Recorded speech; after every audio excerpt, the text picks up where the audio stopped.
Buenas tardes a todos. Estamos súper contentos hoy. Es el último seminario del Grupo Infolex de este curso, del 2025-2026.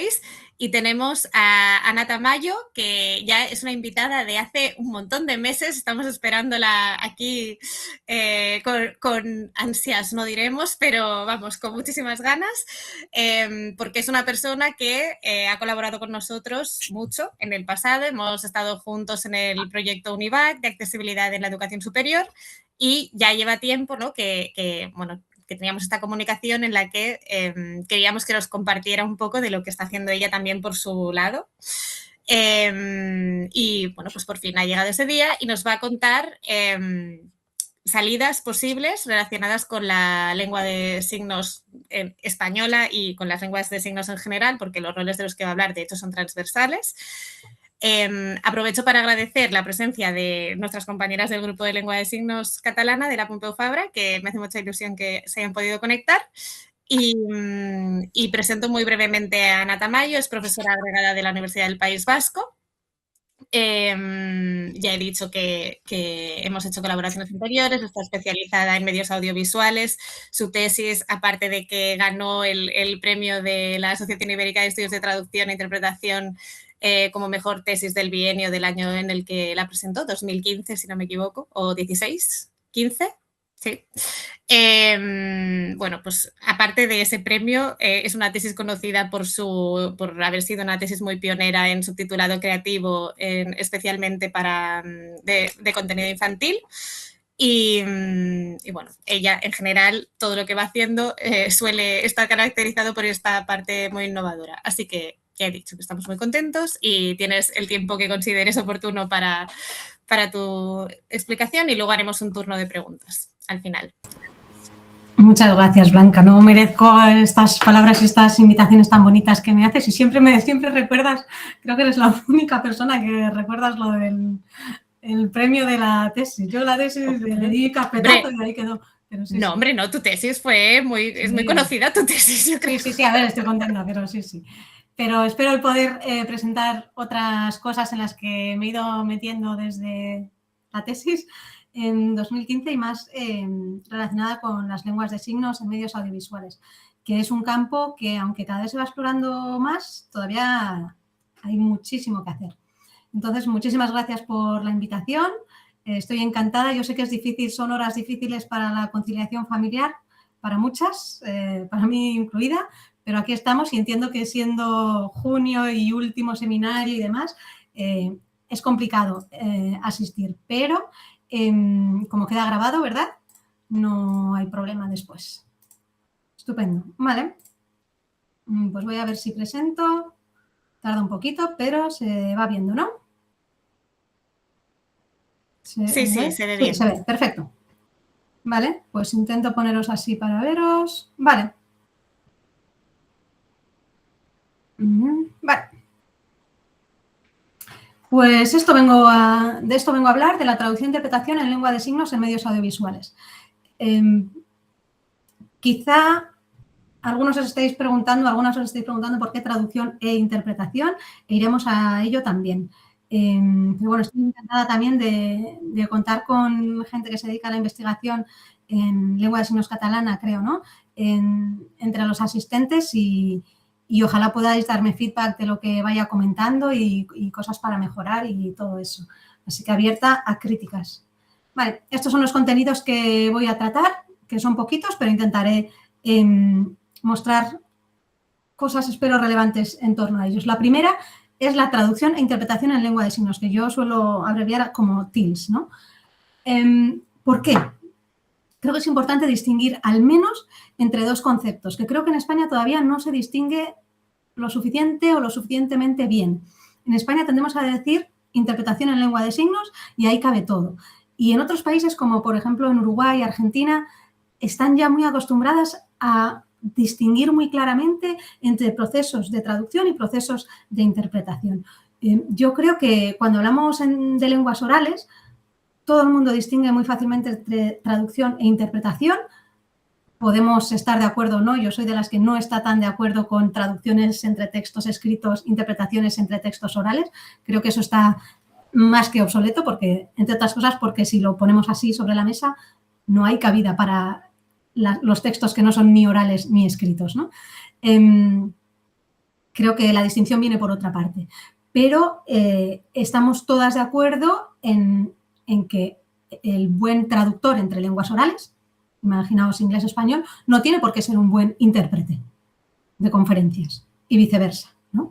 Pero en traducción-interpretación en lengua de signos, digamos que todos los intérpretes son intérpretes y son traductores, ¿no? Y a lo mejor no son diferentes las habilidades que tenemos que desarrollar. Entonces, yo creo que al menos hay que diferenciar entre dos: traducción en lengua de signos e interpretación en lengua de signos. Para mí, la variable que las distingue es la temporalidad o la inmediatez del acto comunicativo. Cuando algo es en un evento pregrabado, una película, por ejemplo, y tienes posibilidad de ensayar, de preguntar, de grabarte de nuevo si te ha salido mal, es traducción. El nivel de estrés es menor, la memoria de trabajo que tienes que tener es menor y tendrás otras cuestiones y ciertas habilidades que tratar. Pues, por ejemplo, habilidades a lo mejor más de actuación frente a la cámara si lo que estás haciendo es una película de acción, traduciendo una película de acción, por ejemplo, ¿no? Y la interpretación se da en eventos en directo, con posibilidad de documentación, por supuesto, pero antes del evento, con una mayor necesidad de gestión del estrés frente a un público o no. A veces tienes un público delante y a veces no tienes un público delante. Y, por lo tanto, no sabes si realmente te está entendiendo, no tienes acceso a esos asentimientos con la cabeza, esas caras de que parece que te están comprendiendo, ¿no? Y eso también genera un estrés, ¿no? El saber si lo estás haciendo bien. Memoria de trabajo, dificultad temática, muchas veces por los temas que se tratan en interpretación y demás. Estos serían los dos polos, lo más traductológico y lo más de interpretación. Y al menos entre medio yo distingo en una más, que es traducción en directo. Son para los que llamamos eventos en semidirecto. Son eventos que vienen ya con un guión preparado, como puede ser teatro, ópera, canciones, conciertos, etc. Digamos que tú tienes ensayada tu traducción, pero después la puesta en escena es en directo. Entonces, tú puedes tener lingüísticamente todo muy ensayado, pero de repente un actor se olvida de una frase y ahí tienes que salir al paso, no puedes ir únicamente con lo ensayado. Y también requiere de otras habilidades diferentes, o unas de procesos traductológicos y otras de procesos interpretativos. Y estas tres modalidades de traducción son completamente diferentes, o de traducción e interpretación, son completamente diferentes al uso que le podemos dar a las lenguas de signos como primeras lenguas en medios audiovisuales. Normalmente, cuando hablamos de accesibilidad audiovisual, muchas veces se dice, tiene tres patas, ¿no? Tiene muchas más, pero bueno, simplificando muchísimo, podríamos decir subtitulado, y ahí lo podemos llamar de diferentes formas. No voy a abrir ese melón, ¿no? Pero subtitulado descriptivo, subtitulado para personas sordas, etcétera. Audiodescripción para personas ciegas, etcétera. Y mucha gente dice, ¿y lengua de signos? No, lengua de signos no. Lengua de signos no es una modalidad de accesibilidad. Lengua de signos es una modalidad de comunicación, es una lengua. La modalidad de accesibilidad, si acaso, es traducción e interpretación en lengua de signos. Entonces, de momento yo creo que tenemos que seguir un poco haciendo esa lucha por favor, no uséis la lengua de signos como que es la medida de accesibilidad, ¿no? Lengua de signos es una lengua. Tú la puedes usar en procesos traductológicos y de interpretación, ¿sí? Y si lo ponemos de manera visual, se vería algo así. Estos son 4 ejemplos de cómo pueden verse en medios audiovisuales la interpretación en lengua de signos, por ejemplo, en el Parlamento, en el Congreso y demás, la traducción de lengua de signos de una película, la traducción en directo en lengua de signos, por ejemplo, de unos carnavales de Cádiz, o la utilización de la lengua de signos como lengua principal en medios audiovisuales. Y elegir o tener que utilizar una u otra tiene implicaciones tanto en la calidad con la que va a salir ese producto o esa traducción o esa interpretación y cierta toma de decisiones, tanto de formato o de forma, ¿no? ¿Qué ropa van a llevar? ¿Qué iluminación voy a tener público delante o no? ¿Voy a poder ensayar o no? Hay muchas implicaciones del proceso traductológico y de interpretación, pero también del producto final que queda traducido o interpretado y de la calidad de ese producto. o de las expectativas también que tiene el público y también de quién puede hacer o quién puede tomar parte en esos procesos, ¿no? En países, perdón porque he estado un tiempo en Uruguay y entonces tengo esto muy fresco, ¿no? Pero en países como Uruguay o Argentina está clarísimo que la traducción en lengua de signos, o sea, para eventos pregrabados, las hacen personas sordas. Y esto está clarísimo. Mientras que la interpretación en lengua de signos la pueden hacer personas sordas, siempre y cuando el texto fuente no sea únicamente oral,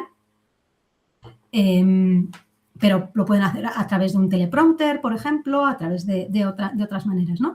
Y, por supuesto, la interpretación en lengua de signos no siempre es oral a lengua de signos. Puede ser interpretación entre dos lenguas de signos, ¿no? De lengua de signos uruguaya a lengua de signos argentina.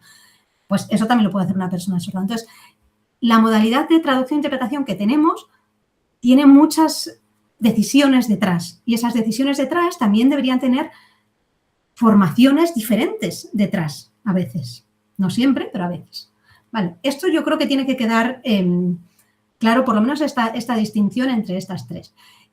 Y dentro de cada una de esas tres, traducción en directo, interpretación y, si queremos, también lengua de signos como lengua principal de un producto audiovisual, todo puede ser muy convencional, estándar, tradicional, como lo queramos llamar, o puede ser creativo, alternativo, como lo queramos llamar.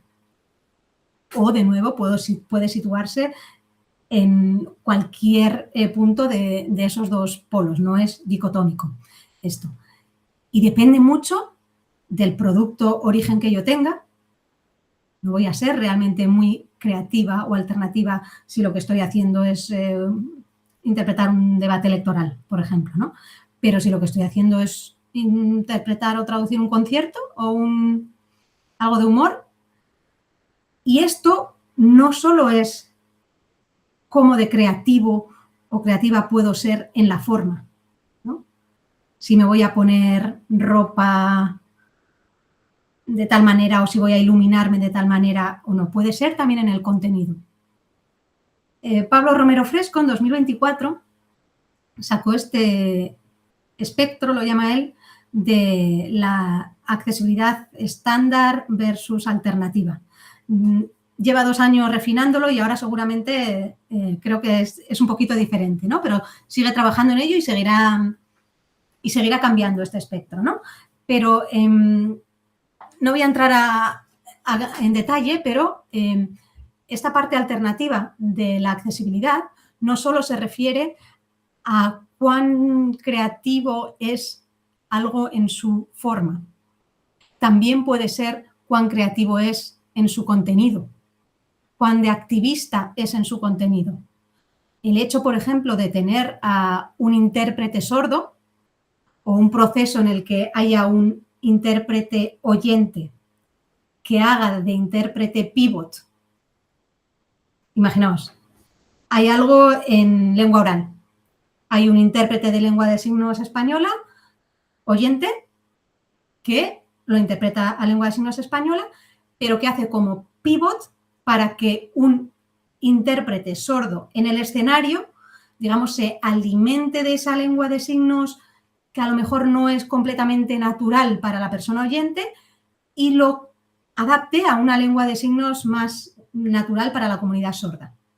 Eso también es un proceso creativo alternativo y a lo mejor políticamente motivado, ¿no? Como aparece ahí al final.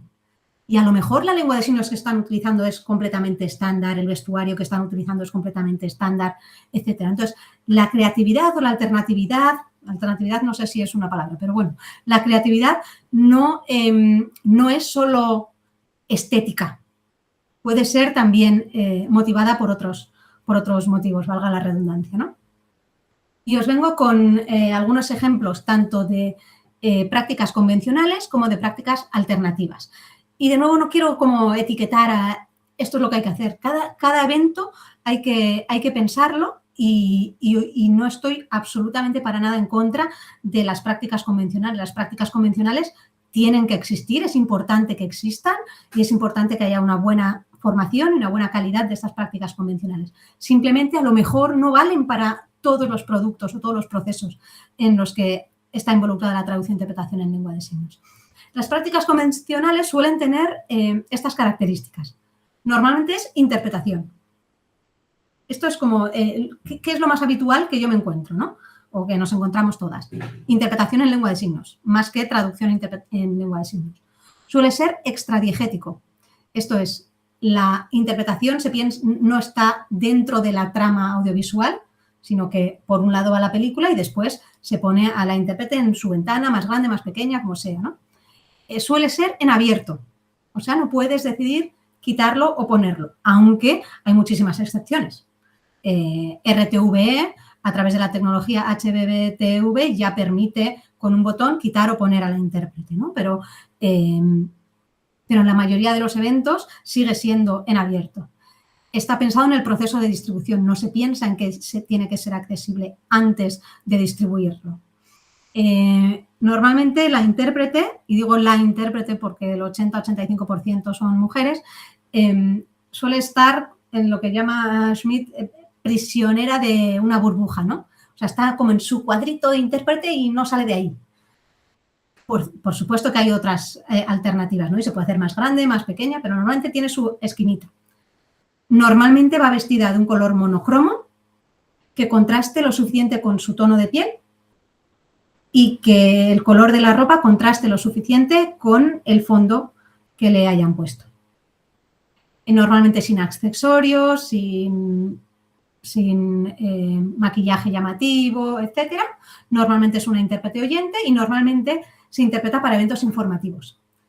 Aunque cada vez hay más, es verdad que hay muchos más eventos informativos con intérprete que eventos de entretenimiento con traductor o intérprete.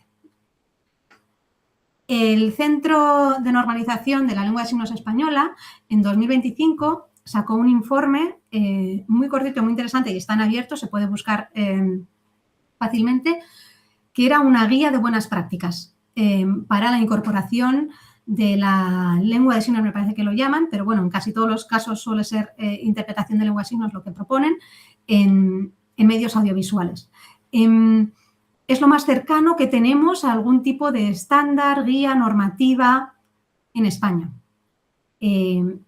Para otras medidas de accesibilidad, como el subtitulado o la audiodescripción, tenemos normas UNE, que pasan por una comisión, que se renuevan, que llevan grandes debates, que están también alimentadas desde la industria, de la investigación, desde asociaciones y demás. No tenemos esto para la traducción e interpretación en lengua de signos, por lo menos en España. Pero este informe, la verdad es que es bastante útil. Y en el informe dan algunas sugerencias de dónde podría colocarse la intérprete, en qué tamaño y qué tamaño debería tener la imagen del producto audiovisual original y cómo eso, digamos, queda también con el subtitulado. Porque la mayoría no, pero bueno, muchas personas sordas pueden querer ambas cosas a la vez. O unas pueden necesitar intérprete y otras subtitulado, y es necesario ver cómo interactúan ambas modalidades de traducción e interpretación. Y aquí vemos ejemplos de cómo podría ser en informativos, con diferentes tamaños de la intérprete, cómo podría darse en comunicaciones institucionales, tanto si la intérprete está en escena en una rueda de prensa, por ejemplo, o grabando la interpretación aparte en otra sala, en publicidad institucional y en actualidad política, perdón. E incluso proponen para debates políticos, por ejemplo, con 4 políticos diferentes, proponen incluso tener un intérprete o traductor por cada político. Por cierto, yo diría todas las personas que aparecen ahí haciendo traducción e interpretación son personas sordas, que trabajan, creo, en el CNLS, no estoy segura, pero bueno, son personas sordas, creo todas, ¿no? No estoy segura, pero bueno, sí. Con lo cual no solo están abogando por buenas prácticas que pueden mejorar la accesibilidad, sino que abogan también por más participación y más representación de las personas sordas en todo el proceso de crear su propia accesibilidad, ¿no? Hay estudios, no muchos, pero bueno, hay estudios que indican que cuando el intérprete o la intérprete es oyente, no se suele entender tanto el mensaje que cuando el intérprete o traductor es una persona sorda. No obstante, claro, si el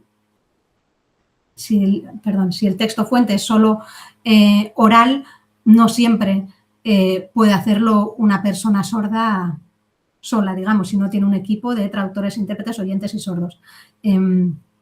Aunque hay maneras de hacerlo, pero bueno, aquí abogan no solo por calidad, no solo por representación, no solo por tamaño, pero sí, también por participación de personas sordas en procesos de accesibilidad, lo cual es estupendo para mi gusto.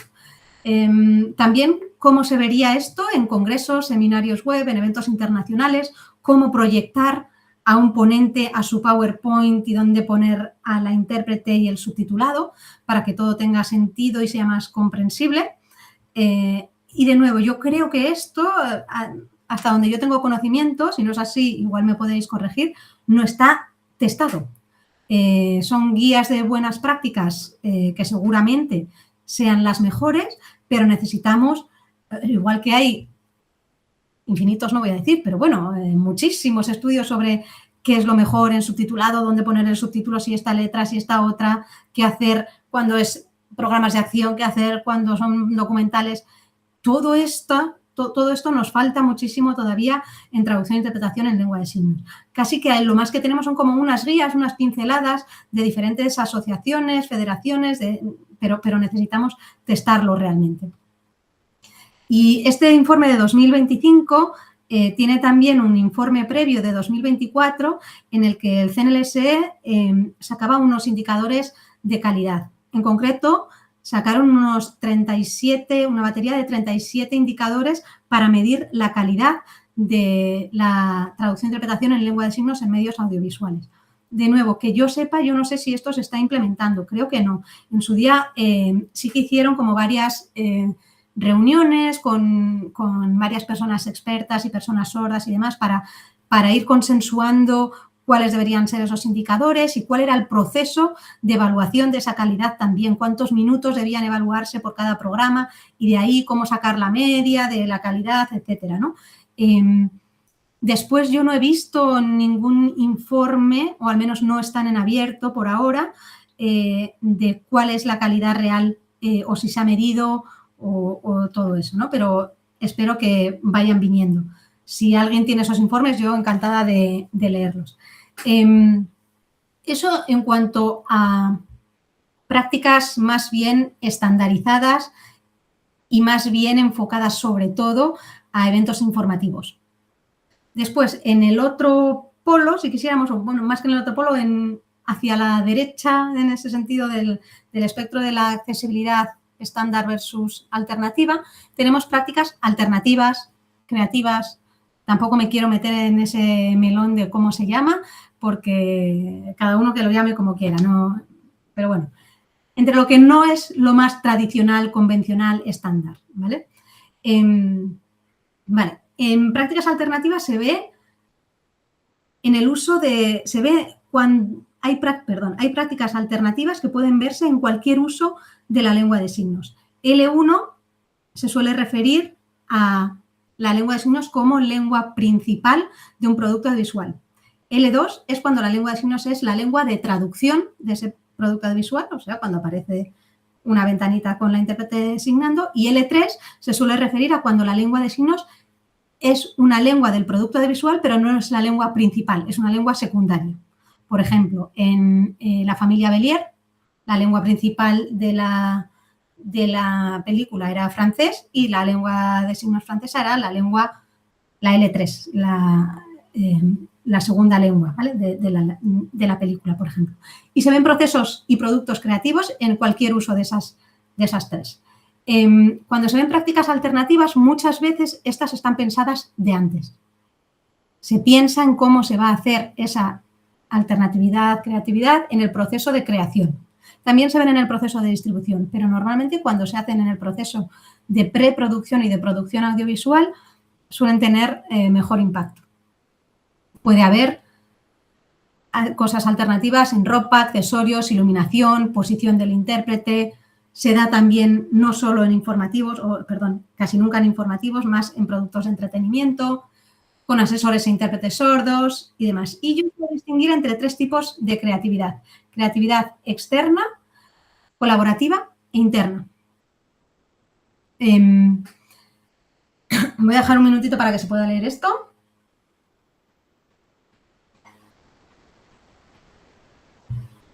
Vale, por hacer un breve resumen, creatividad externa es lo que más comúnmente vemos como creativo. Es todo lo que se ve que no tiene que ser propio de la lengua de signos en sí, pero que puede tener implicaciones en cómo esa lengua de signos se recibe, se comprende, se disfruta, etc. Puede ser referido a aspectos visuales, al maquillaje, a la ropa, a los efectos especiales, así ponen a un signante y después lo ralentizan, como a veces hacen en el arte de visual vernacular, por ejemplo. Puede tener que ver con la edición, con si uso un intérprete en blanco y negro y otro en color, etcétera, ¿no?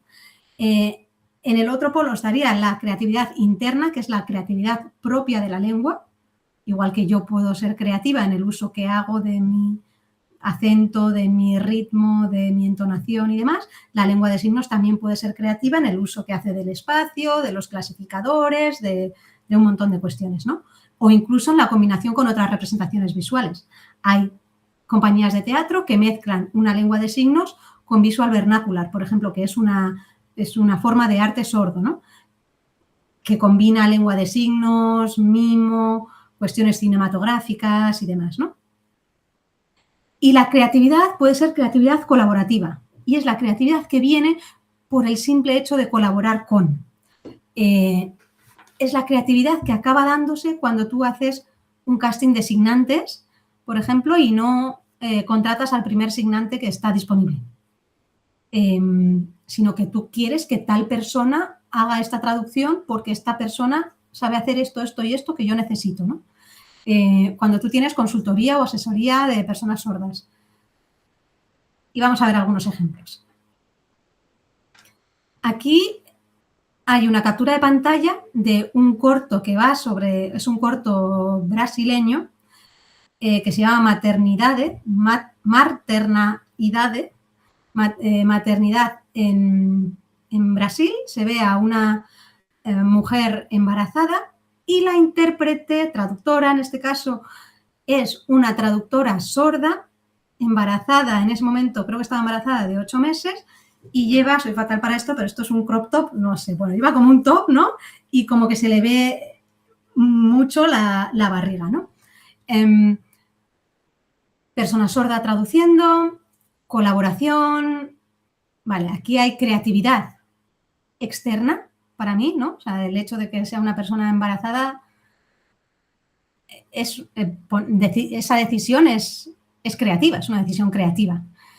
Hay creatividad colaborativa también, porque tienes a una persona sorda que está haciendo esto y puede ser más creativa con los signos y demás. No sé si hay creatividad interna, no conozco la lengua de signos brasileña lo suficiente. Y aquí yo no vengo a juzgar si esto es bueno, si esto es malo, pero a mí me vienen ciertas preguntas a la cabeza. Y no solo a mí, ¿no? A otras personas también que investigan sobre esto y que a veces, y que son intérpretes sordas también, ¿no? Conozco o he leído sobre una intérprete negra que a veces se cuestiona cuando le llaman para un evento si le están llamando por ser buena intérprete o por ser intérprete negra, ¿no? Aquí yo me pregunto si esta era la mejor intérprete disponible o traductora, si esta era la mejor traductora sorda disponible o si esta era la mejor traductora sorda embarazada de 8 meses disponible. Independientemente de lo buena que sea o mala que sea, y cuáles son y quién toma esas decisiones y por qué. No digo que esta sea una mala decisión, puede ser una buenísima decisión. pero hay que preguntarse quién toma esas decisiones y por qué, independientemente del resultado al que se pueda llegar. Es una manera de dar participación, de dar representación y puede tener una motivación política también. Hay motivaciones X. Después habría que contrastar la calidad de esa interpretación o de esa traducción. ¿Se entiende? ¿Se disfruta? ¿Se consigue lo que se quiera conseguir con ese corto? Entonces hay muchas preguntas que hacerse ahí que están abiertas todavía, que ni siquiera la gente se las está preguntando. Entonces hay mucha investigación que hacer ahí. Otro ejemplo de participación y representación de personas sordas en el audiovisual viene de HBO Max. Quizá una de las participaciones que más ha llamado la atención ha sido la de Barbie. No me acuerdo en qué año salió Barbie, 2022 me parece, pero bueno, en 2024 me parece, o 23, ahora no tengo las fechas en la cabeza, salió la versión con traducción en lengua de signos americana, que es la que veis abajo a la derecha de Barbie. Y vinieron a presentarla a un congreso y fue interesantísimo conocer todo el proceso. Y aquí se hicieron muchas preguntas. Las personas que veis aquí interpretando o traduciendo son personas sordas también. HBO Max está apostando fuertemente por aumentar la participación y la representación de diferentes personas dentro de los productos audiovisuales que quieren signar y cómo quieren signarlos, ¿no? Y especialmente están promoviendo mucho la figura de lo que en inglés se suele llamar deaf performer o deaf artist, ¿no? El artista sordo o, si queremos, actor, actriz sordo, ¿no? De la misma manera que en traducción e interpretación de lenguas orales tenemos absolutamente claro que un buen traductor para doblaje no es o no tiene por qué ser un buen actor de doblaje, ¿no? En lenguas de signos no tenemos esa distinción en la cabeza claramente todavía, ¿no? Digamos que el que traduce es también el que aparece en cámara. Y no son las mismas habilidades o competencias las que tú tienes que tener para traducir. Tienes que saber de procesos traductológicos, tienes que saber de las dos culturas, tienes que saber muy bien de las dos lenguas, que para actuar en cámara. Tú para actuar en cámara necesitas dotes de interpretación, necesitas saber recibir órdenes, necesitas saber leer un teleprompter, necesitas gestionar tus nervios, necesitas gestionar la posible viralización de tus vídeos en internet, necesitas un montón de cosas que no tienen que ver con los procesos traductológicos. Puede ser otra persona la que decida esto se va a traducir por esto, así, así y así, y una persona diferente la que después ponga eso frente a cámara. Pero claro, esto requiere unos tiempos, unos dineros también, y un equipo, y una formación. Y cuando venían a presentar esto, lo que decían las chicas que trabajaban ahí no sé si trabajaban en HBO, pero bueno, que se dedicaron a esto con Barbie, lo que decían es que lo que más echaban en falta eran las competencias de ponerse frente a cámara. Mientras que lo traductológico, lo interpretativo y demás podría mejorarse, sí, pero la formación por ahí ya está un poco más consolidada o se sabe lo que se tiene que hacer, aunque luego no haya casi formación en ciertos sitios. Para lo que no hay formación y para lo que hay muy pocos profesionales es para esas competencias de, vale, yo soy el que se pone frente a la pantalla y así es como tengo que hacer y así es como tengo que recibir las instrucciones y así es como tengo que aplicarlas, ¿no? Y para eso se necesitan ciertas dotes de actuación. Y hay gente que une todo esto también con formación para teatro y demás, ¿no? Entonces, claro, ¿esto es lo que necesitas tú para interpretar los datos del COVID? Pues para cuando salía Fernando Simón dando los datos del COVID, pues no es lo que necesitas. Pero si vas a asignar, si vas a presentar en cines, como se presentó la traducción en lengua de signos americana o estadounidense de Barbie, pues a lo mejor sí necesitas eso, ¿no? Y ellas tienen un proceso en el que dicen que, bueno, que el proceso este de traducción de Barbie, pues a lo mejor son 2 meses. 2 meses y bastante dinero y bastantes profesionales involucrados. y bastantes decisiones involucradas, porque, por ejemplo, dentro de los Estados Unidos debe haber un montón de signos diferentes para Barbie, ¿no? ¿Cuál utilizas? ¿Cuál no? ¿Qué estrategias haces? Y se plantearon cosas como, ¿hacemos que la intérprete vaya vestida de rosa como todo es rosa en Barbie? ¿Hacemos que la intérprete lleve las uñas rosas pero vaya vestida de negro? ¿Quién va a hacer esa traducción? ¿Quién va a estar frente a pantalla? ¿Quién traduce, no? Hay un montón de decisiones que tomar y, de nuevo, ahí la pregunta es ¿quién está tomando decisiones? ¿Por qué? ¿Con qué objetivo? ¿No? Y, por ejemplo, y lo importante es hacerse las preguntas. No digo que la intérprete tenga que ir vestida de rosa, pero se hicieron la pregunta y luego decidieron por X razones que no, que iba a ir de negro. Pues por lo menos te haces la pregunta y lo metes dentro de tu reflexión de cómo hacer este proceso, ¿no? Y quizá Barbie fue lo más sonoro o lo más visual o lo que más llamó la atención al principio, pero lo están haciendo con muchas otras, algunas decenas de películas, no son muchas otras, ¿no? Cuando lo presentaron en 2024 creo que nombraron 4 películas o 5, ¿no? Pues ahora a lo mejor son 10, porque es un proceso muy costoso y no todo el mundo está dispuesto a ese. Pero esto es creatividad interna por creatividad colaborativa y quizá no tanto creatividad externa. No es que utilicen de repente a alguien con un maquillaje, con una edición X, ¿no? Pero creatividad colaborativa y creatividad interna sí. Aquí os traigo otro ejemplo de creatividad colaborativa. Estuve este año en Uruguay y ahí tuve el placer de colaborar con NICA.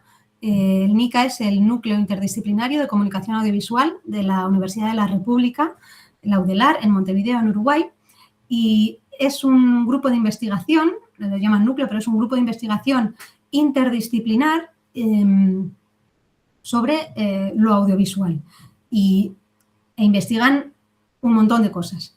Pero tuvimos la opción de hacer una investigación-acción sobre traducción-interpretación en lengua de señas, lengua de señas en medios audiovisuales, y ahí el NICA me presentó lo que suelen hacer ellas, que es usar, ellas lo llaman teleprompter, pero realmente es como un monitor, ¿no?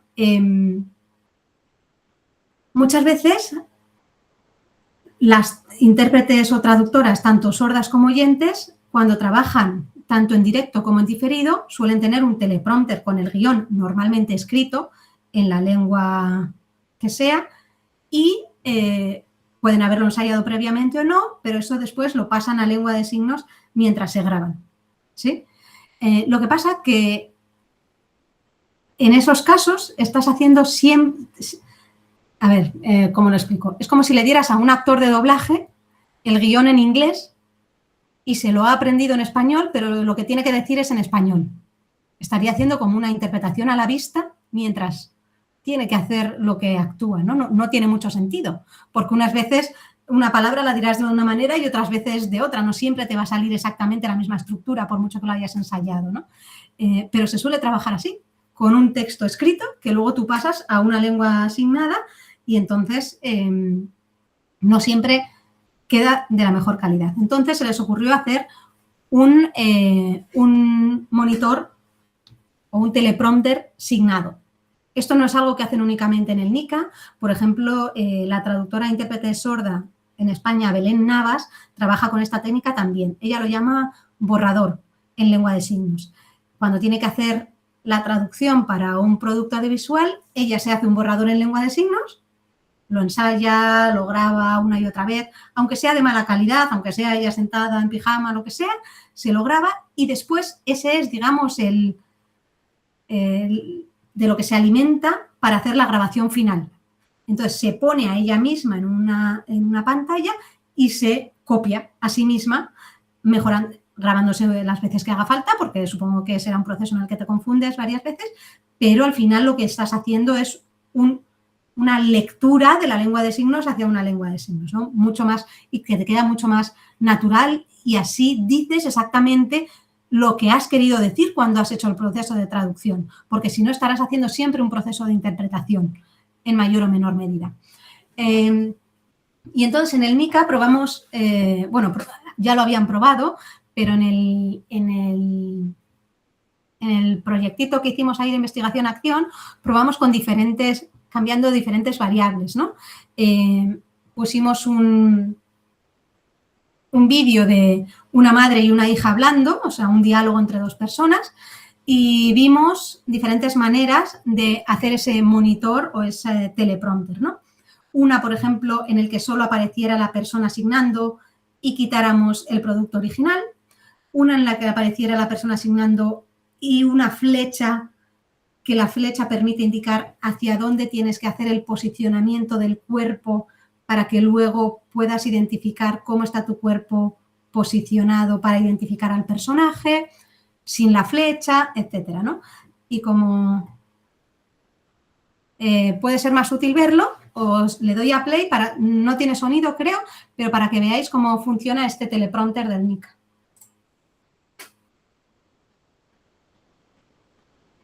Teleprompter, cortometraje, clara de huevo. Comienzo en 3, 2, 1.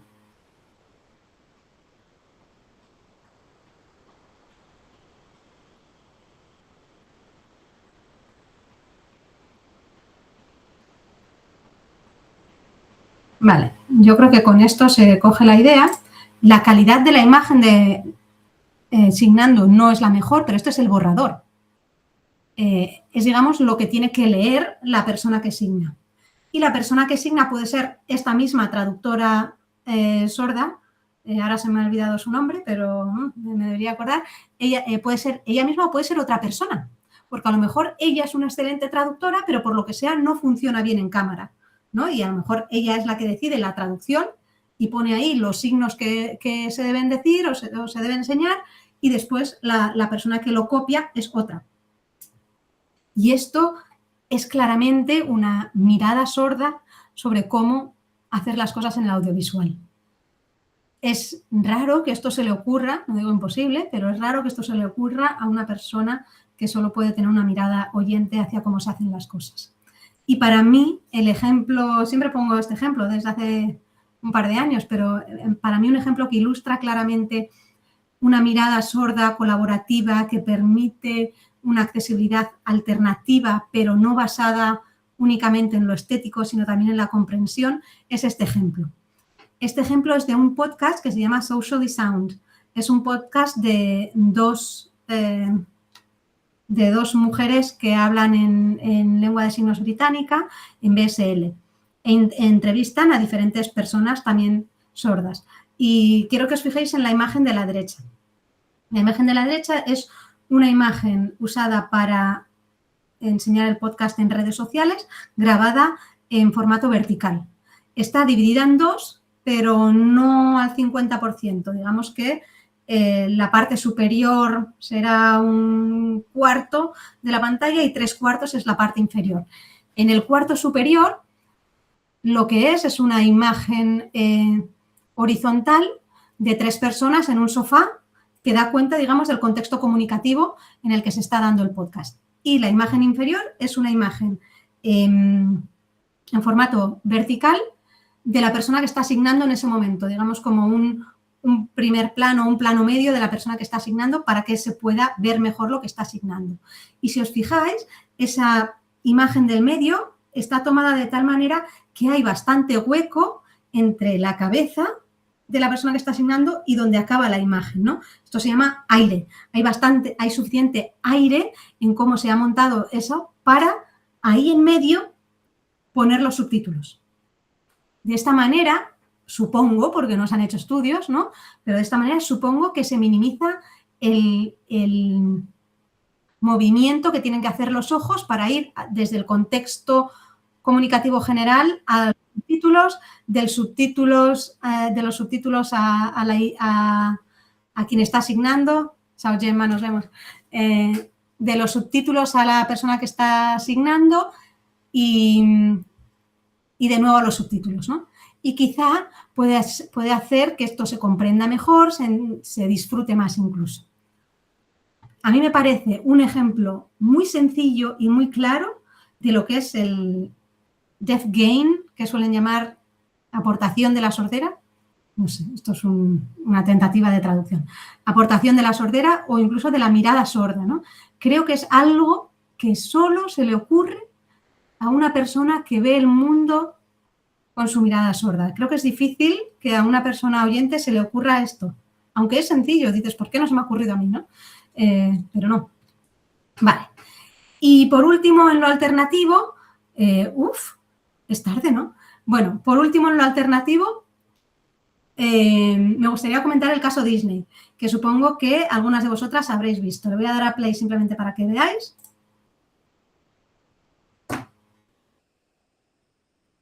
¿Se oye? Da igual. No se oye, pero no pasa nada.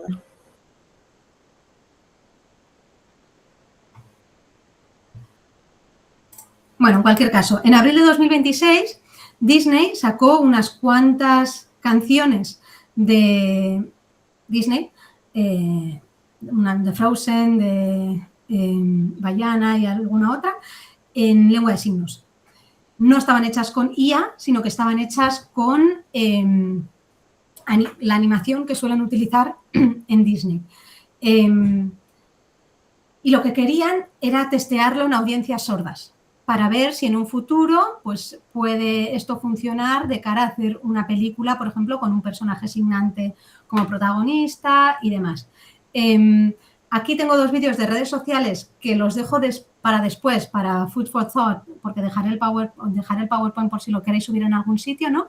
Para ver, por si alguien le quiere dar a play y escuchar estos o ver estos 2 vídeos, ¿vale?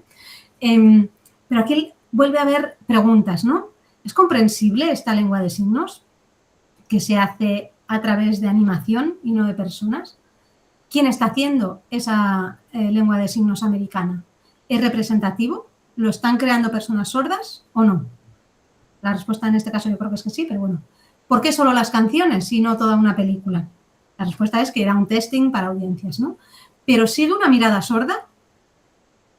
Aquí el activista de la derecha que aparece aquí en redes sociales, él decía que para él no era comprensible y que además había cosas que quedaban raras y que parecían que estaban hechas desde una mirada oyente. Por ejemplo, simplemente han cambiado esos momentos en los que la protagonista canta por la protagonista cantando en lengua de signos. Y hay momentos que no encajan desde una perspectiva sorda. Por ejemplo, hay un momento en el que Anna de Frozen va cantando mientras sube unas escaleras. No tiene mucho sentido que vaya signando mientras sube unas escaleras. A lo mejor ese no era el momento que deberías haber signado, o sí, no lo sé. O a lo mejor las respuestas que consiguen con este testing que han hecho es que las personas sordas le digan, ok, funciona, se comprende, pero tienes que tener otra mirada diferente. Cuando signan, o cuando cantan, tú no les puedes poner a subir unas escaleras. Tendrán que estar haciendo otra cosa. Pero subir unas escaleras o cocinar, pues a lo mejor no, ¿no? Entonces, bueno, hace falta incorporar una perspectiva sorda en esto también para llegar a nuevas formas de creatividad y de alternatividad. Y roles profesionales. Aquí tengo una diapositiva que telita, pero la diapositiva se queda aquí como food for thought. En cualquier caso, lo que sí quería decir es que después de revisar bastantes investigaciones al respecto, esto lo dejo aquí, no hace falta que lo leáis, pero bueno, después de analizar varias investigaciones al respecto, parece que hay diferentes roles que se pueden dar, ¿vale? Obviamente tenemos los roles de los que ya hemos hablado. El tercero aquí es signante en cámara, ¿no? Esa persona que signa no siempre tiene buenas dotes de traducción, pero debería tener buenas dotes frente a cámara, por ejemplo, ¿no? Tenemos la interpretación de apoyo o pasiva. La persona que no está interpretando a veces necesita a otra persona que le deletree algo, que le diga un número, que le diga el signo del nombre de no sé quién persona. Tenemos al segundo signante en cámara, porque se pueden estar turnando si es un evento largo. Estos 3 están más o menos claros. Después podemos tener también a un intérprete para facilitar la comunicación dentro del proceso de creación audiovisual. Un intérprete para que el de maquillaje se entienda con el actor sordo.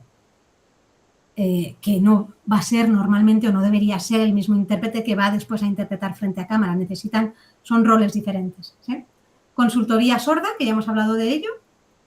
Edición, idealmente, de una persona sorda también. porque tú tienes que saber lo que se está asignando para después sincronizar eso, si es en un evento pregrabado, por ejemplo. Y después hay un par de roles aquí como coordinación de la traducción e interpretación en lengua de signos, que puede ser alguien que organiza y supervisa todos los aspectos. ¿Cuántos bloques vamos a asignar? Hoy se asigna esta escena o se asigna esta otra. ¿Quién va a asignar esto? Una organización de esto. Y la dirección de accesibilidad y traducción. El concepto de director de accesibilidad ya hace unos cuantos años que está dentro del mundo de la traducción audiovisual, pero bueno, es alguien que podría organizar y supervisar las tareas relacionadas con la accesibilidad y la traducción, ¿vale? Y otro rol que quiero traer aquí a escena es el de coordinación de acceso. La coordinación de acceso es una figura fundamental, voy a leer de la diapositiva, ¿vale? Una figura fundamental para la creación de cine accesible. Es un rol profesional que sirve de puente entre el equipo creativo de la obra y los profesionales de accesibilidad y traducción. Originada en países como el Reino Unido y Estados Unidos, en paralelo con figuras como la coordinación de intimidad, que a lo mejor conocéis, o la coordinación de sostenibilidad, que a lo mejor conocéis, la coordinación de acceso se centra en estos países en garantizar la participación equitativa de profesionales con discapacidad en la creación audiovisual. En España, este rol se amplía para abarcar, además, la eliminación de barreras estructurales o simbólicas en la representación de personajes, o sea, no solo que haya una participación mayor de personas con discapacidad dentro de todo el audiovisual, sino que la representación de la discapacidad en escena se haga sin que sea estereotipada, etcétera, ¿no?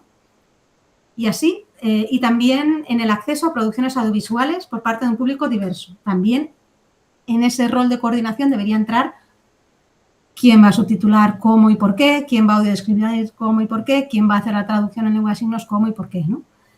Así, participación, representación y accesibilidad constituyen las tres partes fundamentales de la coordinación de acceso. Y este es un curso que ha sacado la Universidad de Vigo por primera vez como microcredencial este año y se ha acabado hace poco y el año que viene se volverá a sacar. Y en formación, voy a ver si voy resumiendo un poco. Esta diapositiva es cortita porque formación es urgente, pero no hay. Listo, punto, no hay nada más. No hay formación en cómo ser traductor e intérprete para medios audiovisuales. Hay un estudio aquí, hay un estudio allá, en no sé qué formación se hace una asignatura de esto, pero no está sistematizado. Normalmente se aprende haciendo, en proyectos o en empresas en concreto. Y esto es lo que decían, por ejemplo, también con lo de Barbie y la traducción en lengua de signos americana o estadounidense, ¿no? Que iban aprendiendo mientras iban haciendo. Porque nadie sabía suficiente de cómo tengo que hacer yo de dev performer, cómo tengo que hacer yo de editor, cómo tengo que hacer yo de lo que sea, ¿no? Y para mí hay diferentes competencias relacionadas con esto. Voy de derecha a izquierda. Competencias frente a cámara, de las que ya hemos hablado, ¿no? Tengo que saber dividir mi atención entre lo que me indican por aquí y el teleprompter que tengo que leer, por ejemplo, competencia artística, etcétera. Competencias fílmicas y técnicas. Hay ciertos roles relacionados con la lengua de signos en medios audiovisuales que necesitarán saber crear un guión, saber crear un plan de rodaje. Competencia estético-dramática, conocimientos de aspectos técnicos y artísticos, la iluminación, cómo se hace, etcétera, ¿no? Competencias emocionales, y esto es muy importante, los intérpretes traductores en medios audiovisuales están expuestos después a mucha presión y mucha vulnerabilidad porque hay muchos vídeos que se hacen virales y todo el mundo comenta y ahí hay una gestión del estrés que es muy importante.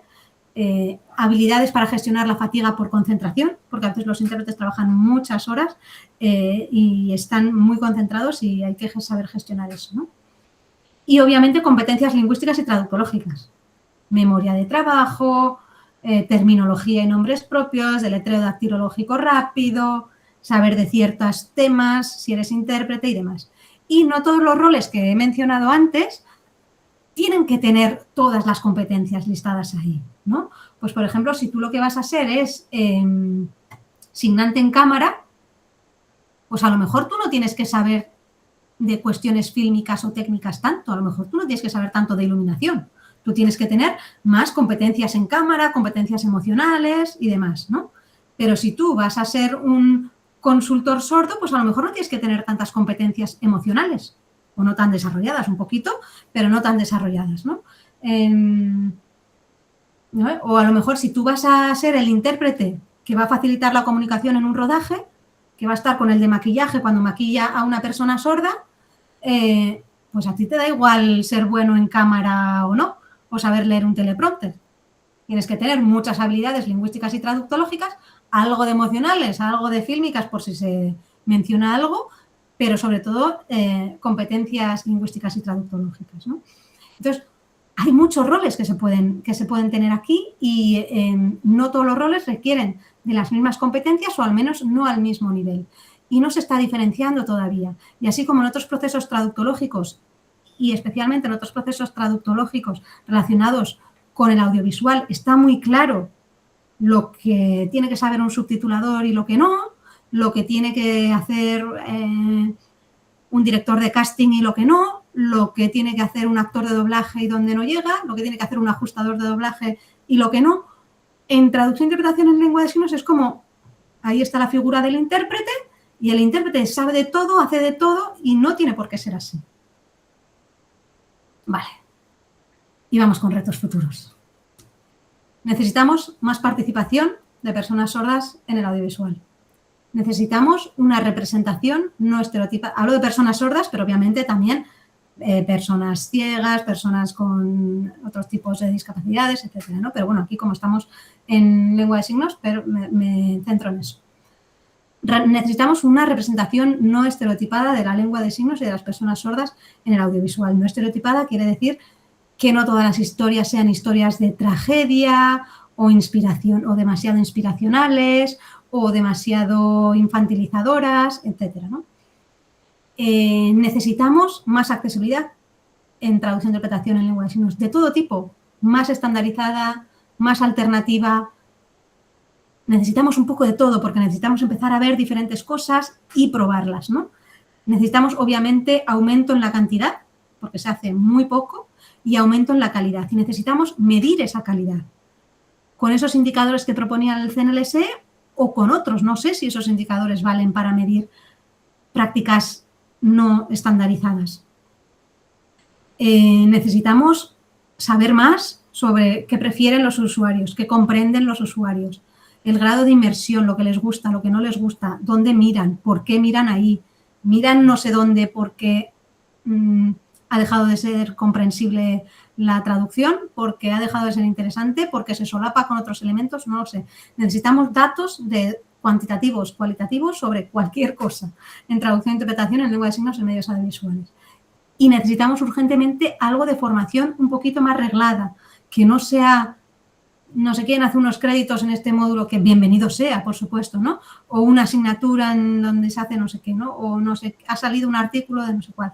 Necesitamos como algo más sistemático que permita esto. Pero también, por otra parte, esto es después gente que se va al mercado laboral en una situación que no siempre está bien pagada o casi nunca está bien pagada. Entonces, también hay que ver todo esto cómo se involucra, se mete o se gestiona con la industria. Y necesitamos hablar de automatización. Este proyecto Sign On, que ya terminó, yo creo, era un proyecto para automatizar traducción en lengua de signos y era un proyecto en co-creación con personas sordas también, ¿no? Y llegaron a una serie de consideraciones éticas derivadas del proyecto. Y esto lo tenemos que mirar bien. ¿Cuál es la ética que debe aplicarse a todos estos procesos de automatización? Porque estamos un poquito hartas de ver, han sacado unos nuevos guantes para, ¿no? Y otros guantes. Y ya han salido otra vez los ingenieros oyentes solucionando un problema que ningún sordo signante dijo que tenía, ¿no? Ningún sordo signante dijo, por favor, que creen unos guantes para que... Bueno, en fin, hay que ver las consideraciones éticas de todos los procesos de automatización. Aquí os lo dejo para que después miréis, ¿no? Y sobre todo tenemos que pensar en cine accesible. El cine accesible es la consideración de la accesibilidad y a menudo la traducción desde el proceso de producción de una obra mediante la colaboración entre el equipo creativo y el equipo de accesibilidad y traducción. Es además una forma de entender el cine que cuestiona quién participa y quién se queda fuera de la creación de contenido audiovisual y de la posibilidad de acceder a él una vez creado. No es solo crear cine accesible, es hacernos preguntas sobre quién está decidiendo, cómo está decidiendo y por qué está decidiendo. Y solo con hacernos esas preguntas ya se avanza un montón. Y retos hay más, pero bueno, hasta aquí yo. Muchas gracias. He dicho un ratito y un ratito ha sido 5, ¿no? Ha sido 1 hora, perfecto. Vale, vale. Mira, tenemos ya a Silvia Gavarro, que es del grupo de lengua de signos. No sé si ya os conocéis. No. Vale. Muchas gracias por venir, Silvia. Y tenía tantas ganas de participar que le ha dado a la mano nada más que tú has Sí. apagado el mic. Bueno, has dejado de hablar. Así que Sí, adelante, sí. Silvia. Más Dale, que nada Silvia. por lo que comentábamos de los temas de conciliación familiar, que hay una guerra en la puerta que tengo aquí al lado. Entonces, haré mi comentario y después bomba de humo y desapareceré. Lo siento mucho, no poderme Gracias quedar por hasta el venir. final. Nada, en primer lugar me ha gustado mucho la presentación, o sea que muchas gracias, me ha parecido súper interesante. Yo no son preguntas, más que nada son comentarios, porque como has dicho, si hay cosas que pues yo lanzo lo mío y si hay algo que te sirva, pues estupendo. Voy mirando la pantalla de al lado porque he ido anotando algunas cosas. En primer lugar, lo que decías de la diferencia entre lo que es traducción e interpretación, es cierto que en países como, bueno, la realidad que tenemos aquí es que no distinguimos, ¿no? Pero sí que es cierto que no hace falta irnos al otro lado del charco, ¿vale? Y, por ejemplo, tenemos casos como son Bélgica y Francia, y yo sobre todo conozco el caso belga, en que sí que se distingue lo que es traducción e interpretación. Y, de hecho, es una distinción que ya se hace de base en la formación. Pero, por ejemplo, aquí en España, ya sea en la Universidad Rey Juan Carlos o la Pompeu Fabra, tienen grado, o sea, la Pompeu Fabra tiene el grado en traducción e interpretación, la Universidad Rey Juan Carlos, no sé exactamente ahora el título, pero bueno, también forma intérpretes de lengua de signos. Y ahí sí que es cierto que tenemos asignaturas que teóricamente son de traducción y teóricamente son de interpretación, pero a la hora de la verdad, y lo digo yo que este año he dado traducción 1, se les enseña a interpretar desde el minuto 1, porque es lo que harán mayoritariamente. En cambio, te miras casos como Bélgica, y hay en casos como Bélgica en que la formación va más allá del grado, o sea, suelen hacer el grado y después obligatoriamente tienen que hacer un máster para poder ejercer. Allí tienen un máster común, un grado común, tipo el que podamos tener aquí, y después hacen el máster. Y el máster se especializan o bien en traducción o bien en interpretación. O sea, ahí hay una distinción clarísima entre lo que es, pero esa distinción ya, digamos, viene un poco de base, y no sé hasta qué cierto punto aquí también nos hace falta partir o trabajar en esa base. Yo lo lanzo. Después. Súper interesante, Silvia. Yo el caso de Uruguay, que es un poco el que conozco más de otros, ¿no? Ahí como que tienen, o igual me estoy equivocando, igual estoy patinando, pero creo que lo que hacen es, tienen a personas sordas y personas oyentes dentro del grado. Las personas sordas van hacia la traducción y las personas oyentes hacia la interpretación. Lo cual, bueno, un oyente también puede ser traductor de lengua de signos o un sordo intérprete de lengua de signos, ¿no? Pero también es como muy de base. Pero es interesante también el caso este que comentas de Bélgica.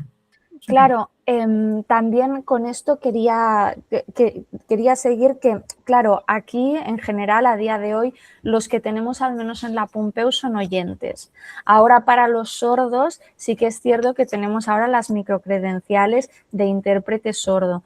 Algunas asignaturas las hacen con los oyentes de grado, otras asignaturas las hacen por su lado. Es cierto que también esto está generando cierta controversia dentro de la comunidad de intérpretes y comunidad sorda, en el sentido de, ¿podemos llamar intérprete sordo a alguien que ha hecho unas microcredenciales, mientras que un intérprete oyente es alguien que se ha sacado un grado? Y que es otro melonazo que está candente, digamos, el tema. Pero sí que es cierto que, por ejemplo, los intérpretes sordos, los que están estudiando para ser intérpretes sordos, ellos tienen toda la parte de sordoceguera que no dan los intérpretes oyentes. Entonces, y ahora la reivindicación de las personas sordociegas es: a mí me traéis mediadores comunicativos para trabajar conmigo, pero lo que yo quiero es un intérprete. Entonces, ahí tenemos servida la polémica más allá de eso. Y lo que quería decir es que incluso en casos como Bélgica, también que digamos tienen esta distinción, lo que tú decías de falta formación y se aprende un poco sobre la marcha, porque, por ejemplo, Bélgica es uno de los casos que para la COVID que comentabas, digamos, lo que ellos hicieron fue activar el sistema de cointerpretación, lo que tú decías de un intérprete pivot que interpreta desde la persona oyente que está hablando a la lengua de signos y después un sordo le copia y reformula, en todo caso. Y claro, allí en Bélgica fue hiper complicado porque además lo hacían en flamenco, en francés, en LSFB y en BGT. Entonces, claro, el sistema que tuvieron eso que implementar en cuestión de días, semanas, de rotarse y de que nunca se había hecho previamente en Bélgica, que era gente que sí, intérpretes sordos que igual tenían algún tipo de formación e intérpretes oyentes que nunca lo habían hecho. Y entonces, bueno, un poco eso, ahora sí que se están empezando a hacer cosas ahí relativas a la cointerpretación, pero de nuevo lo que decías, empezar desde cero con la práctica y como buenamente se puede. Y dos cosas más y ya acabo con que parece que venga a vender mi libro aquí, pero no es eso. Lo que decías de las competencias, de las diferentes competencias que se pueden necesitar, hace muy poco, y hace muy poco significa mitades de mayo, se defendió una tesis en la Autónoma. Está escrita en portugués, pero está súper bien escrita y aunque no se sepa, se entiende muy bien, que es tengo el título Modelo componencial de competencias para intérpretes de lenguas de signos.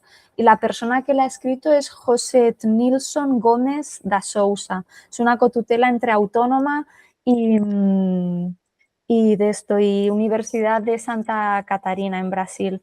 Entonces, no es exclusivamente tema audiovisual, porque él lo hace mucho más amplio, pero he pensado que igual habría algún tipo de elemento o algo que te pueda llegar a interesar. ¿Está en abierto la tesis? ¿Se puede consultar? Ese es el tema, que en Brasil, desde que se defiende, creo que tienen 3 meses para introducir cambios. O sea, ahora mismo no está ya en el TDX, o sea, en el repositorio de aquí, pero me ha dicho un compañero que aún no está accesible.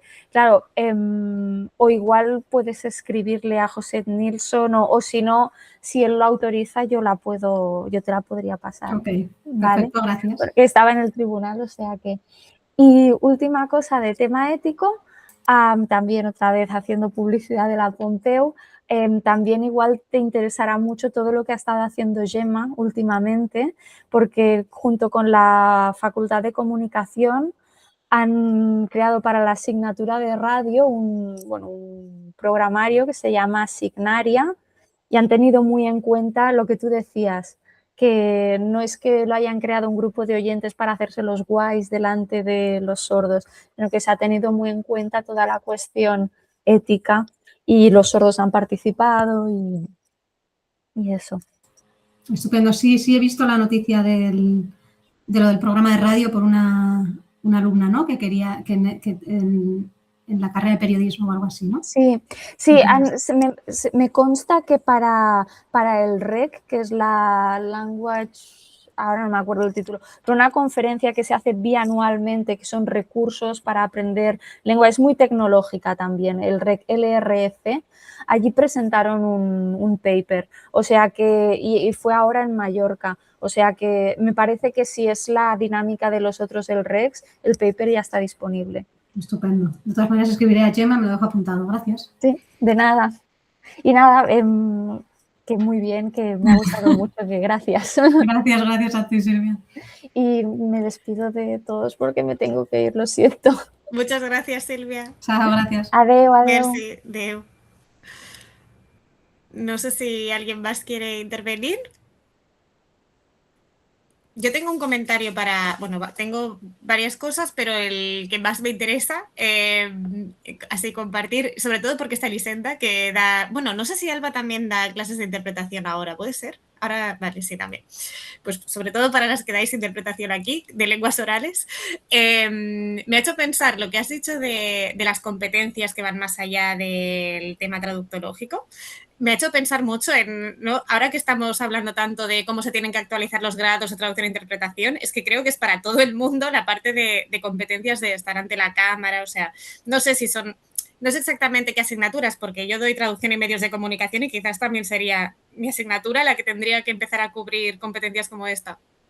Pero bueno, que creo que es no, lo mismo que has dicho con varias cosas, food for thought para todos, que nos vayamos planteando en qué otras partes, viendo los nuevos roles que hay en la industria, ¿no? Tendríamos que empezar a introducir todo esto. Y así como valoración muy general de tu seminario, te quería decir que enhorabuena porque has explicado una cosa que parece, digamos, no evidente ni mucho menos, pero digamos, has descrito una realidad que existe, pero que es que no he oído a nadie recogerla como la has recogido tú. O sea, es un trabajo enorme y muy necesario porque es lo que siempre nos encontramos cuando, ¿no? Cuando empezamos con un tema nuevo ¿no? En investigación y hasta cierto punto, si se me permite decirlo así, da lástima, ¿no? Que estemos tan poco informados sobre esta realidad, ¿no? O sea, es como si fuera ajena a nosotros.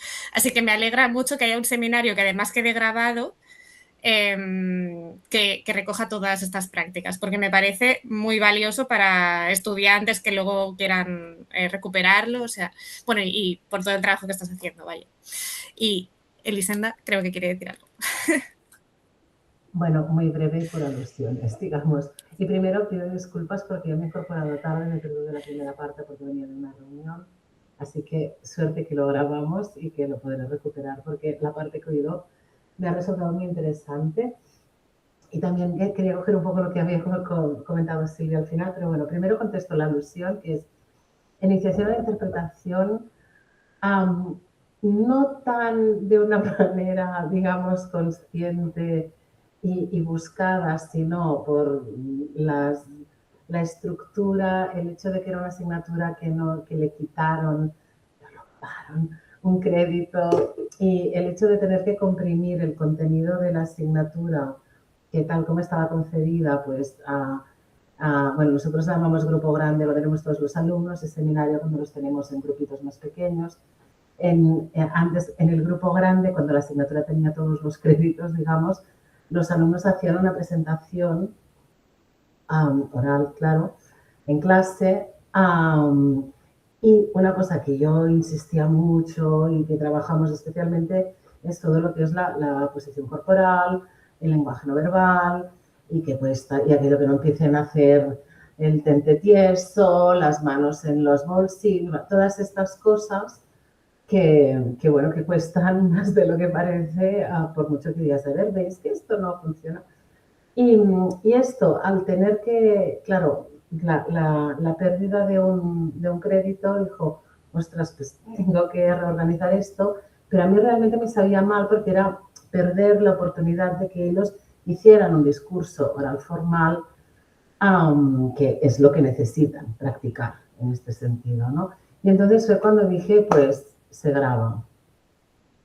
Y él se graba, bueno, eso también lo hacemos en el seminario, también por toda la reducción.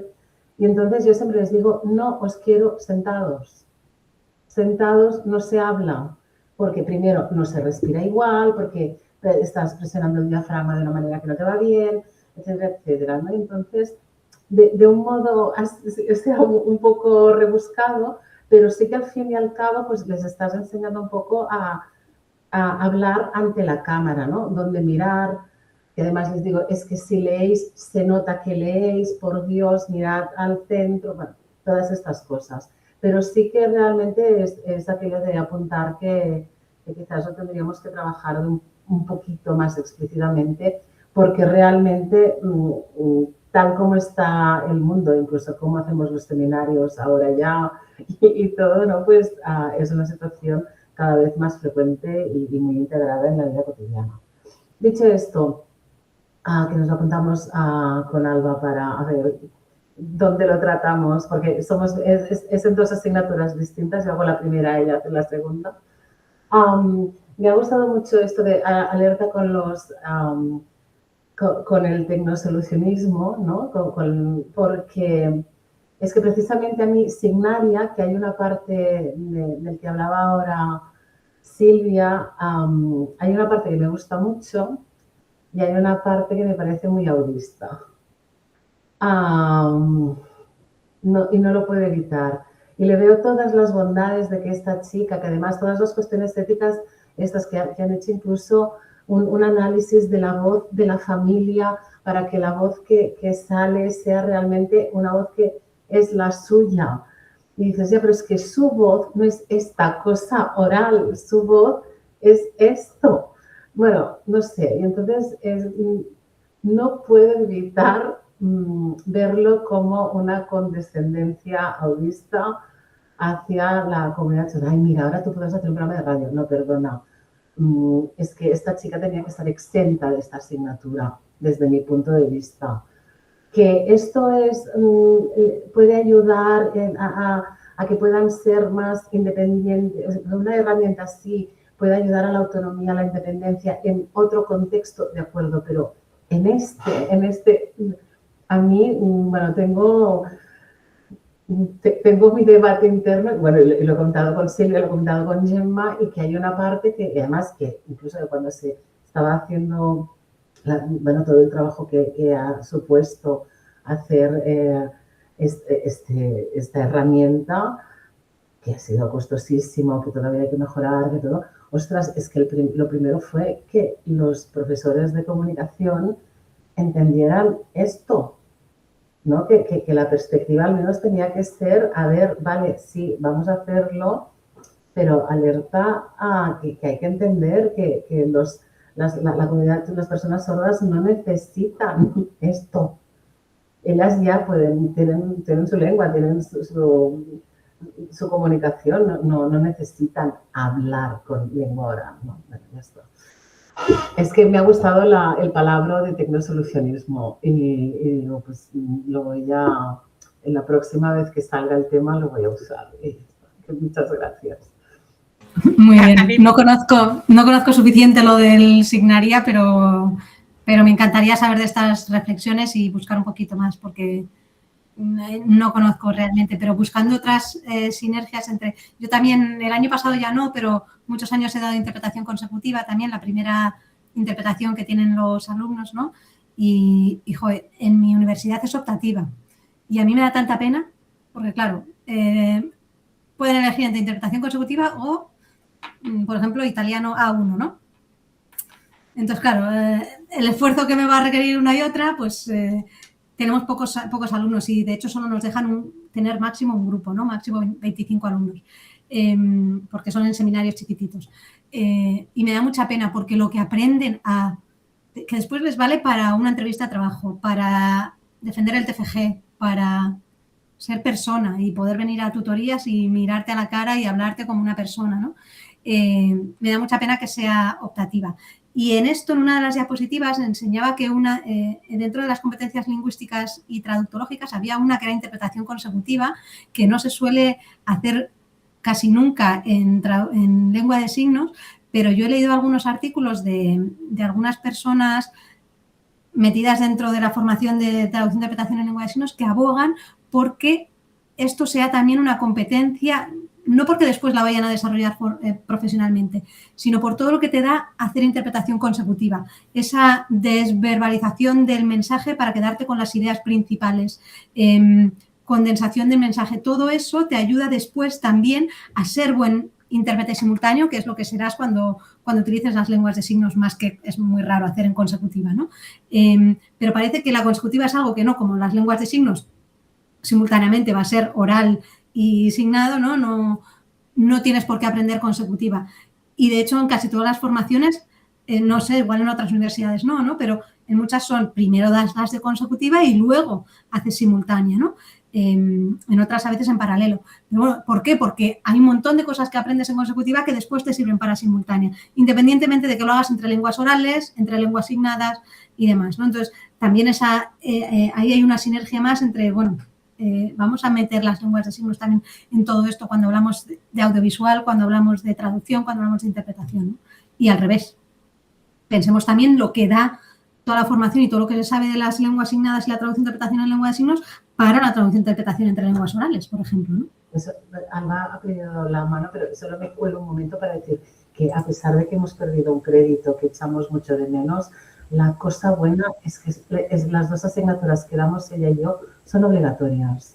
Es decir, los alumnos no salen del grado en traducción e interpretación sin haber hecho estas 2 asignaturas que son iniciación a la interpretación, en la que sobre todo se trabajan técnicas que si no te quieres dedicar a la interpretación, no te preocupes, que daño no te van a hacer, al contrario, es lo que dices, es al fin y al cabo son súper necesarias para la vida adulta y formal y profesional, etcétera.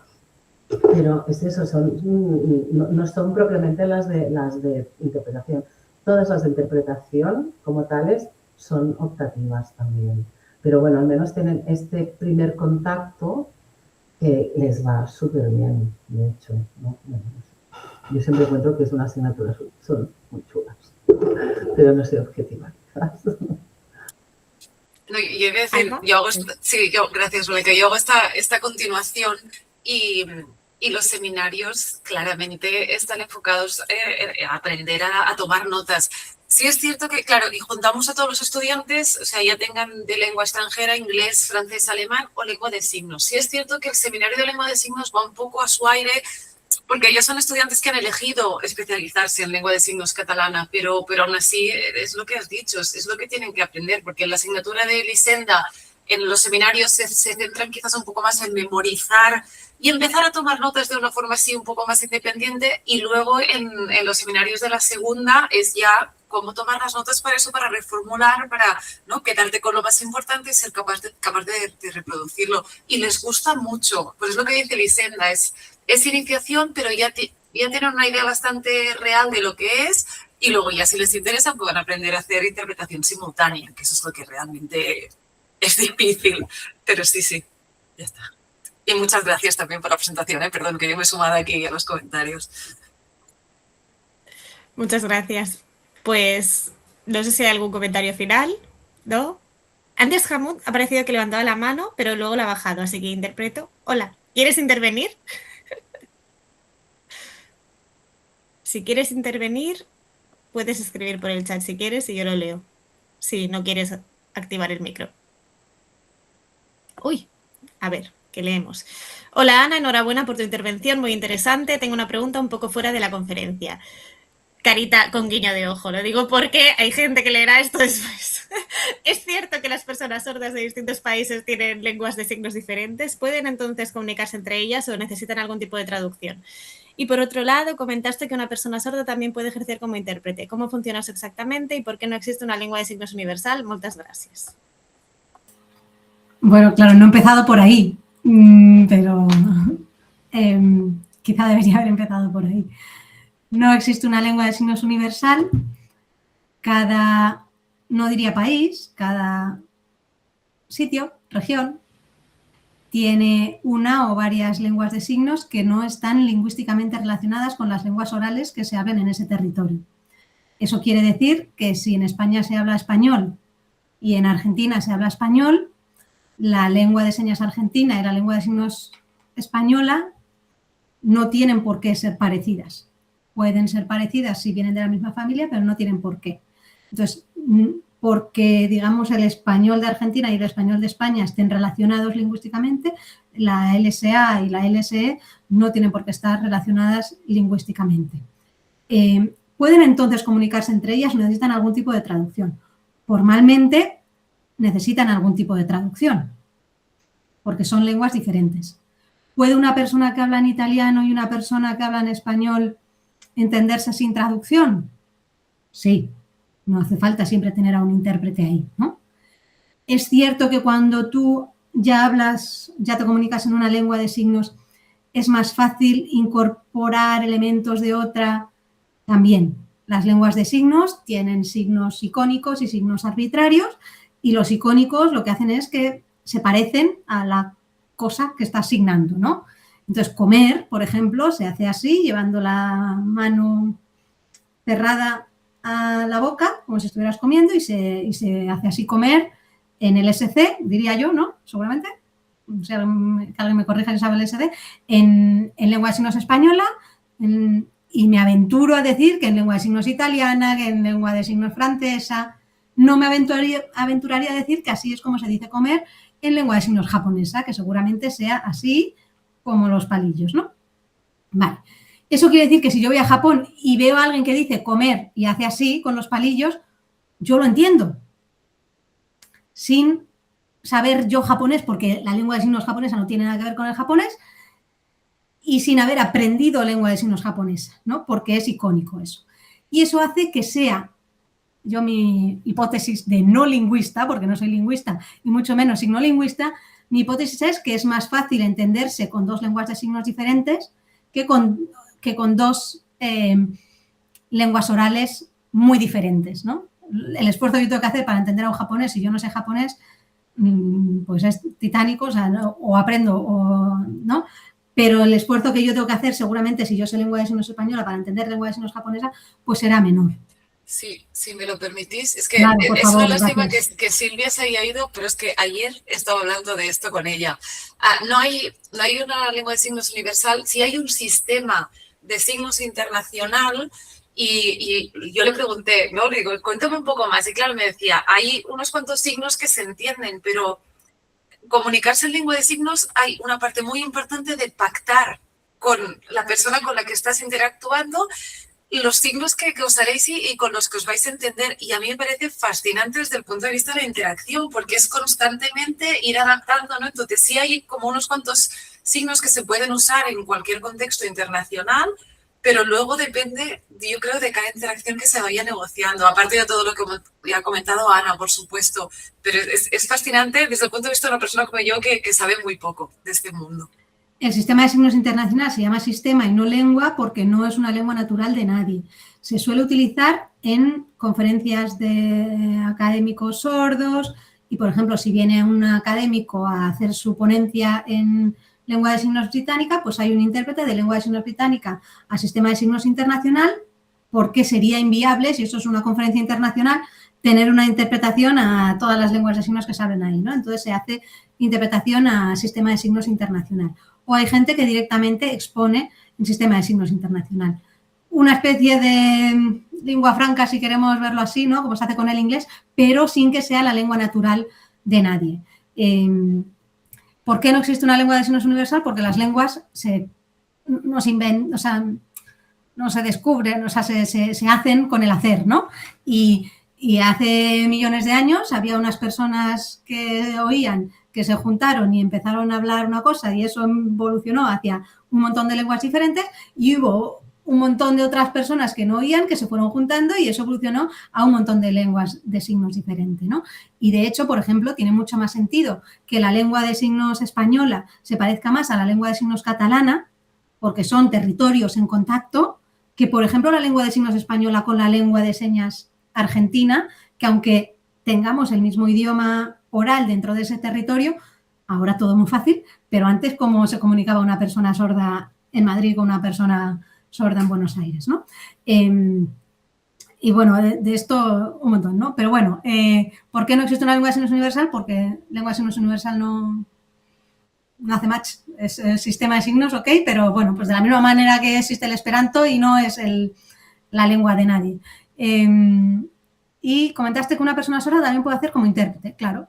Intérprete, por ejemplo, de lengua de signos británica a sistema de signos internacional, de lengua de signos británica a lengua de signos otra, española, intérprete desde un teleprompter que sale escrito e interpreta lengua de signos, eso es interpretación también. Una persona sorda no siempre tiene por qué ser sorda profunda.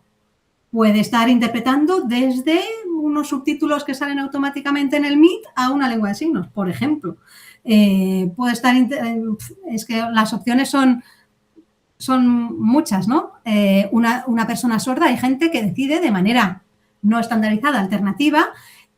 Hace poco me contaron, ahora no recuerdo los detalles, ¿no? Pero una persona sorda que interpretaba de lengua de signos a lengua oral con su voz de persona sorda y lo decidieron conscientemente como algo alternativo y con cierta motivación activista política, porque las personas sordas no son mudas y entonces tienen voz, lo que pasa que deciden no usarla o algunas la modulan mejor, otras peor, bueno. Pero bueno, puede ejercer de intérprete para aquí, para allá, de un montón de modos y maneras.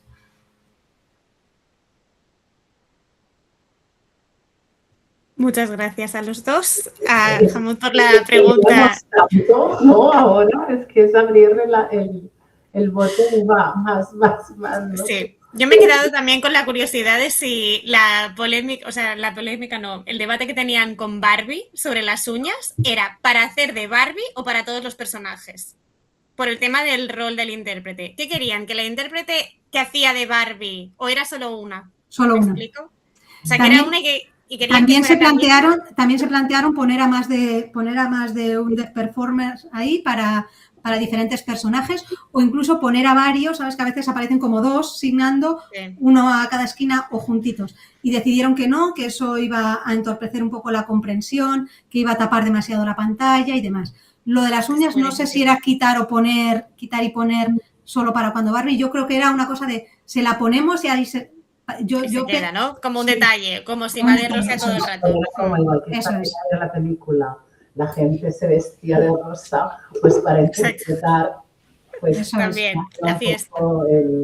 El dress code Nunca pensé que hoy estaré discutiendo las uñas de Barbie, pero aquí estamos. ¿Lo ves, qué? Sí. Bueno, pero es que da mucho de sí la accesibilidad.